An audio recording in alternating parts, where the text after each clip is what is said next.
Refleksi penegakan hukum tahun 2024, catatan evaluasi dan rekomendasinya. Jadi begini, mengakhiri tahun 2024 ini, ya, dan akan masuk ke tahun 2025, itu kita tentu punya catatan. Bagaimana situasi kemarin, dan apa yang perlu kita lakukan pada tahun 2024 untuk mengatasi situasi kemarin. Saudara, secara umum perkembangan hukum tahun 2023 dan 2024 itu tidak baik-baik saja. Bukan saya yang mengatakan, nanti saya tunjukkan hasil-hasil SIGI lembaga internasional. Kalau lembaga nasional orang masih mungkin kurang kuat, biasanya orang kan tergila-gila pada lembaga internasional. Lembaga internasional, saya nanti akan tunjukkan sekilas bagaimana buruknya perkembangan demokrasi dan bagaimana buruknya ketaatan negara untuk menegakkan hukum. Itu ada 2 lembaga internasional yang mengatakan ini kepada kita. Dan yang dari internasional sekarang dari World Justice Project itu berkedudukan di Washington DC.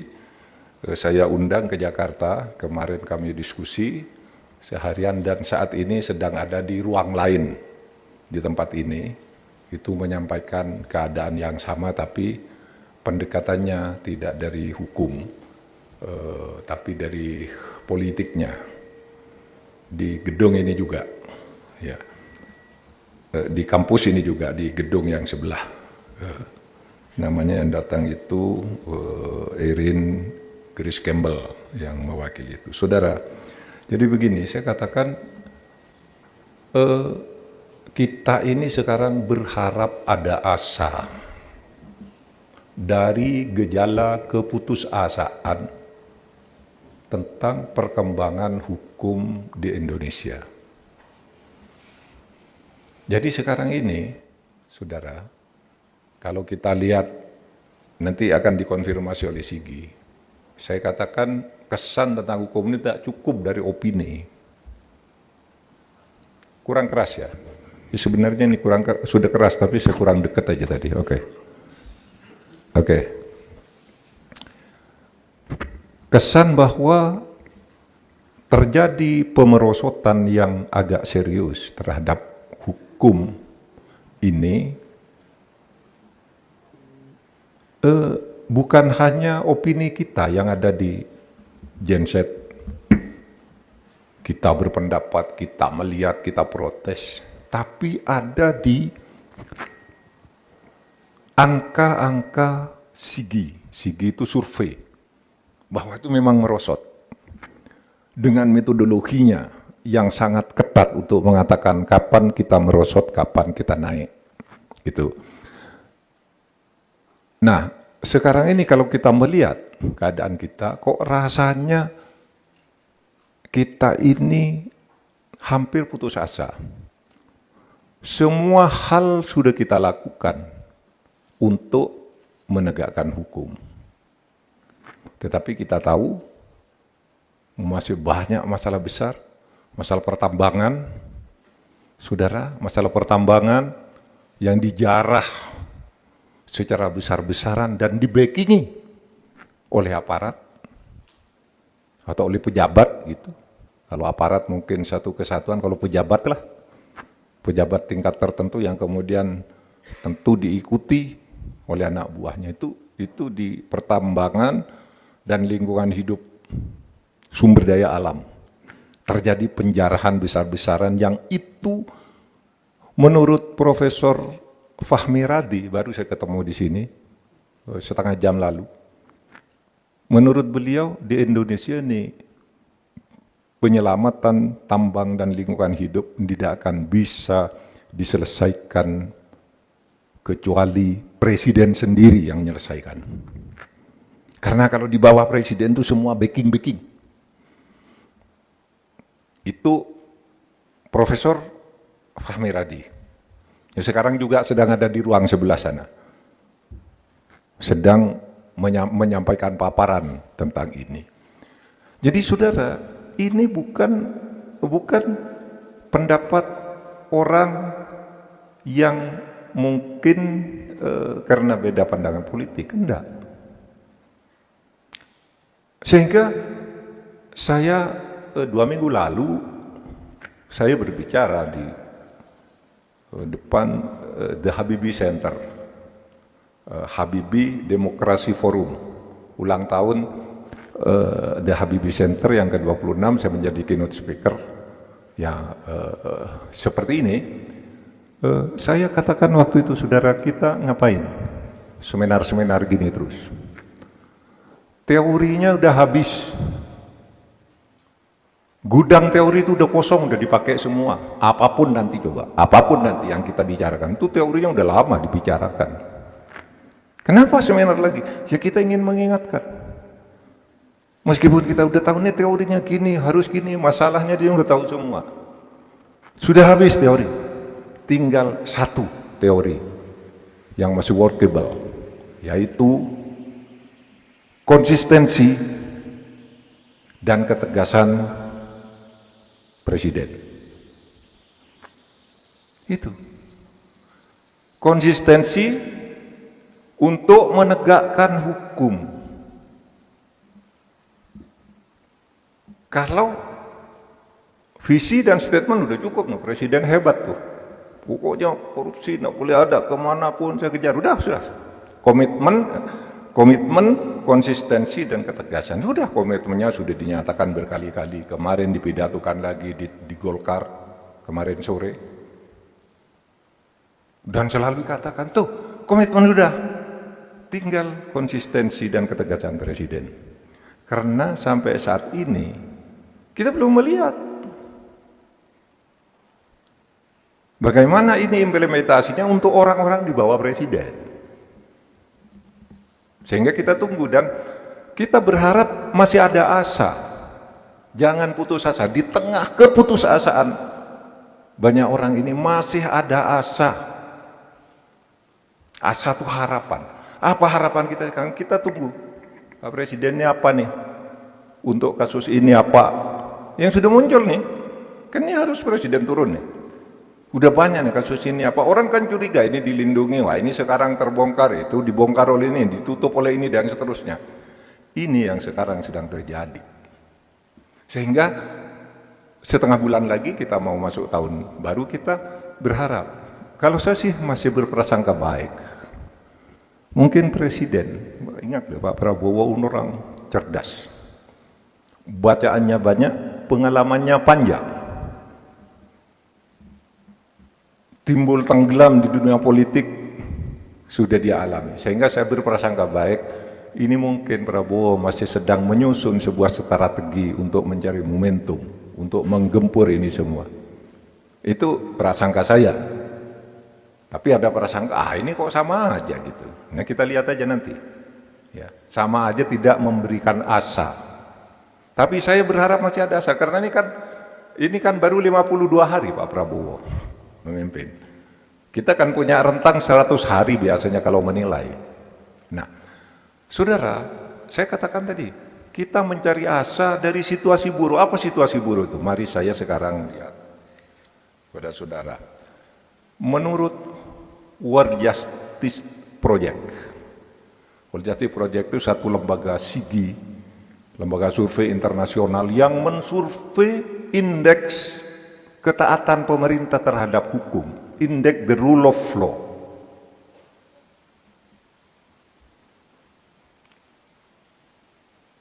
Seluruh dunia, semua negara diberi indeks. Ini sekian, Singapura sekian, Indonesia sekian, Jepang sekian, Amerika sekian, terus diindekskan. Ini teman World Justice Project yang sekarang orangnya sedang ada di sini. Sengaja saya undang ke Indonesia untuk bercerita. Sudah 10 tahun Indonesia mengalami stagnasi mengalami stagnasi di dalam ketaatan dalam penegakan hukum oleh negara. Ada di angka 052, 053. Jauh. Kalau orang sekolah tuh nilainya hanya 15, tidak sampai 6. Biasanya orang dikatakan lulus dan agak jelek itu ya 6 kan. Ini 5,2, 5,3, sudah 10 tahun. Artinya sudah 10 tahun tidak baiknya indeks penegakan. Agar dia berapa? 5052, 053. Kalau dilihat dari peringkat dunia, Indonesia ini yang negara besar masuk G20, berapa urutan tingkat penegakan hukumnya, tingkat the rule of law-nya di seluruhnya. Tingkatnya adalah 55.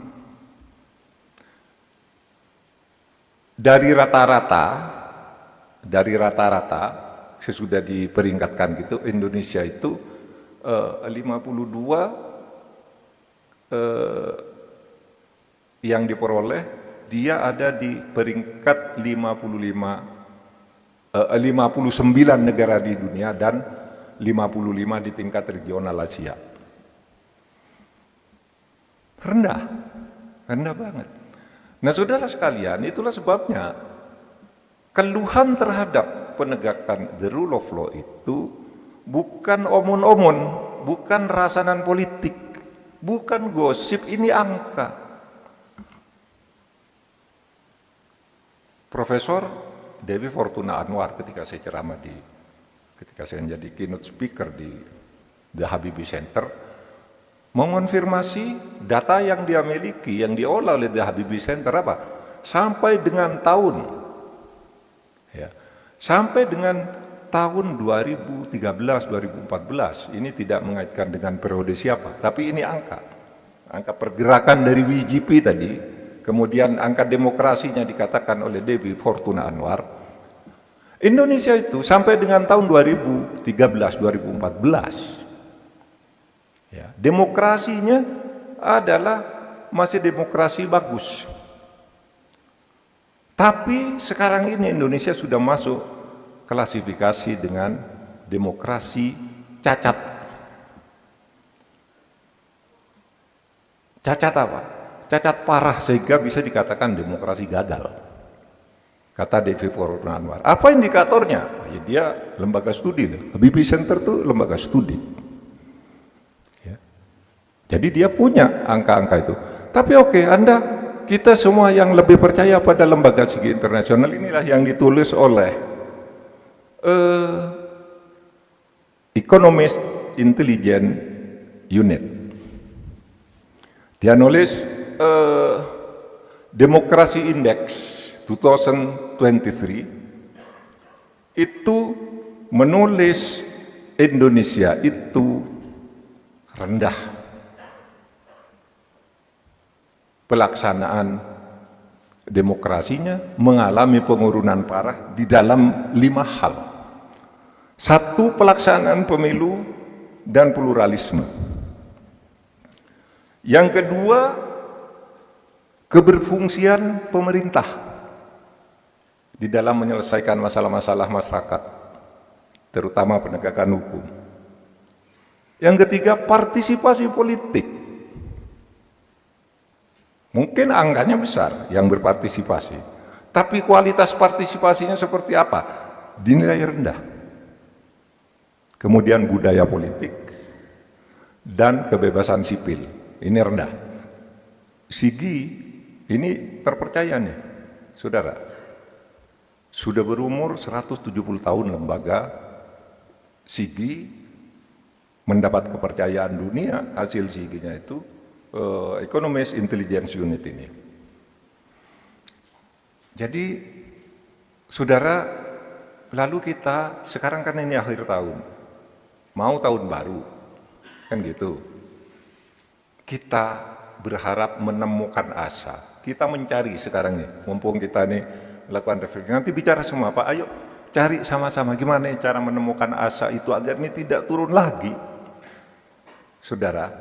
Nah, saudara sekalian, ini tampak bahwa begini, dulu pada tahun 1993, saya menulis disertasi yang kemudian novelty-nya itu, kalau politik berubah, hukum berubah. Kalau konfigurasi politik demokratis, hukumnya akan responsif dan aspiratif. Itu dalam pikiran biasa, iya, memang begitu Pak. Tapi ini hasil penelitian, diukur, ada tolok ukurnya gitu ya.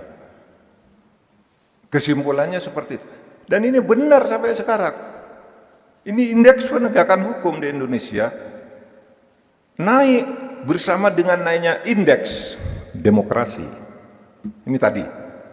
Indeks ketaatan pada hukum tadi dari World Justice Project itu sama turun naiknya dengan indeks turun naiknya demokrasi berdasar Economist Intelligence Unit. Ada lagi Transparansi Internasional. Berapa? Melihat.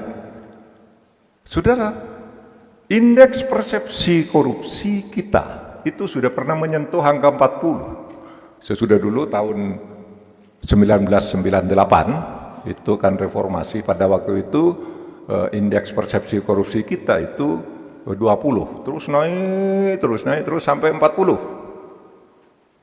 Tapi kemudian tiba-tiba anjlok sekarang ini, per hari ini turun menjadi 34. Ya, Transparansi Internasional itu berpusat di Jerman.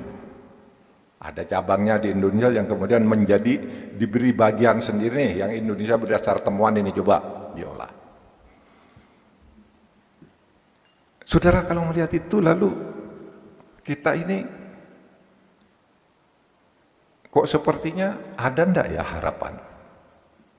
Kalau seperti ini nih, ya saya tidak akan menilai, ayo pemerintahnya, kabinetnya jelek, enggak ada urusan kabinet jelek. Itu tergantung pada yang mimpin aja sebenarnya.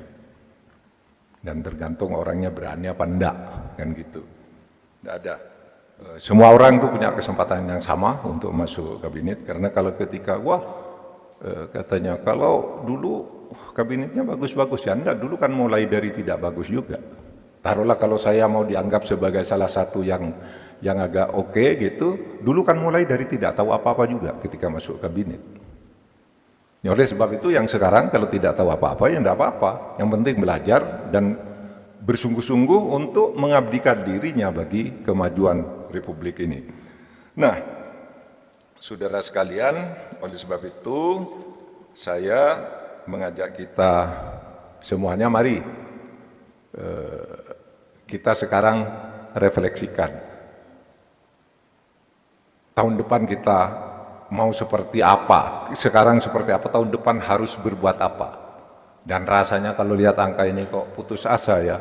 Tapi kita harus mencari asa, dan asa itu ada pada Presiden Prabowo sekarang, karena teori lain udah enggak pakai. Teori lain sudah dipakai, mau dipakai lagi itu hanya diulang-ulang aja. Teorinya hanya satu, komitmen, konsistensi, dan ketegasan itu. Teori yang tersisa. Dan kita tidak boleh putus asa, karena kalau kita lihat perkembangan bangsa ini, ya, secara linier dari waktu ke waktu tuh bagus. Coba, ini bisa orang kuliah kayak gini. Saudara jangan bayangkan ada orang bisa kuliah seperti ini di gedung yang enak, ber-AC, berasal dari desa, di tahun 70-an. Sekarang udah bisa semua. Dulu saya cari beasiswa susah dan sangat kecil. Nah sekarang semua lembaga mau memberi beasiswa, dalam negeri, luar negeri, asal Anda pinter, maju. Itu artinya apa? Ini hikmah dari kemerdekaan Indonesia, sehingga kita tidak boleh putus asa. Bahkan juga kalau putus asa sekarang, ya kita punya sistem pemerintahan namanya demokrasi. Demokrasi itu apa? Demokrasi itu sarana untuk sirkulasi kekuasaan, sehingga tidak bisa orang misalnya tidak baik lalu mau berkuasa terus, ada saatnya nanti dievaluasi. Kalau ternyata masih jelek lagi, nanti akan ada lagi mekanisme. Sehingga nanti kemajuan itu sedikit demi sedikit terus akan diperoleh. Dan kita tidak perlu putus asa. Kita terus berjuang menjaga negara ini. Karena di luar soal politik, soal korupsi dan sebagainya, perkembangan sosial kita, mobilitas sosial kita, itu sudah luar biasa. Saya dulu pernah menulis mobilitas khusus nih, mobilitas sosial vertikal umat Islam di Indonesia. Itu menarik, saya pernah tulis di harian Kompas dulu, betapa sekarang itu kaum muslimin sudah banyak secara proporsional mendapat peluang untuk maju. Kalau dulu nggak boleh maju, sekarang udah boleh maju. Sehingga yang kita lawan pun kan sebenarnya sekarang kaum muslimin juga. Persaingannya sekarang ya persaingan betul di antara kita sendiri. Kalau dulu kita itu di bawah, baru sesudah reformasi agak lumayan gitu. Udah kamu bersaing semua. Sekarang kan banyak tuh di pos-pos pemerintahan, lembaga negara, semua itu mobilitas sosial vertikal kaum muslimin. Dan rakyat pedesaan yang dulu dianggap udik sekarang bisa maju. Kalau saya nyebut kaum muslimin karena yang mayoritas saja, tapi sebenarnya manfaat dari kemerdekaan ini dirasakan oleh semua orang. Anda bayangkan nanti akan ada Profesor Siti Zuhro. Profesor Siti Zuhro itu orang desa di Jember sana, berdarah Madura. Tapi bisa jadi profesor yang perempuan lagi sangat berpengaruh pemikirannya di Indonesia ini. Makanya dulu saya paksa-paksa kamu menjadi ketua. Kami aja saya bilang. Ketika orang tidak berpikir nama Bu Siti Zuhro, saya bawa kemana-mana, bawa ini aja. Gitu. Ini bagian dari mobilitas sosial vertikal yang kita peroleh. Ya Pak Mudakir, saya itu kan orang desa. Pak Mudakir itu orang Ngawi, sangat deso banget. Saya orang Madura, sangat deso banget gitu kan. Tapi bisa jadi doktor, akademisi yang selalu dipanggil orang kemana-mana. Saya dapat ultra petita. Kalau dalam hukum itu ultra petita itu hadiah yang diberikan oleh hakim padahal dia tidak minta. Misalnya kamu menuntut kepada hakim, Pak Mudakir itu punya utang ke saya 100.000, tolong ditetapkan dia bayar 100.000. Oleh hakim, enggak, menurut hitungan saya harus bayar 150 gitu. Itu namanya ultra petita. Nah, saya ini dapat ultra petita. Seharusnya cukup cita-cita saya itu jadi akademisi, mendapat ultra petita, jadi menteri, jadi ketua MK, jadi anggota DPR dan macam-macam gitu. Itu ultra petita. Sama. Saya Pak Mudakir dapat ultra petita, tapi ultra petitanya beda saja. Tapi sama, karena berkat kemerdekaan.